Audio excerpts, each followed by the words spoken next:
Bernardo Silva ne devrait pas signer au Barça cet été malgré les rumeurs persistantes des derniers jours. Le directeur exécutif de Manchester City a prévenu le club catalan que les négociations n'étaient plus ouvertes en raison du délai, jugé trop court.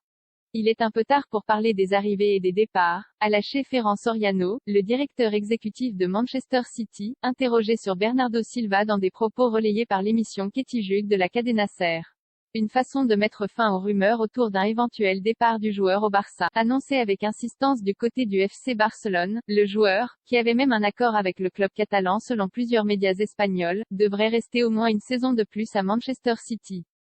Très actif sur le marché des transferts, le Barça n'a pas les liquidités nécessaires pour assumer un tel transfert et sa masse salariale est déjà trop importante.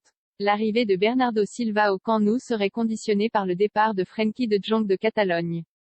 Le Néerlandais est toujours déterminé à rester sous le maillot du Barça, ce qui empêche toute avancée sur la piste menant au milieu de terrain portugais. Koundé toujours pas inscrit à une semaine de la fermeture du marché des transferts. Jules Koundé n'est toujours pas inscrit sur la liste de la Liga en raison de la masse salariale du club, qui ne répond pas aux exigences du fair play financier espagnol.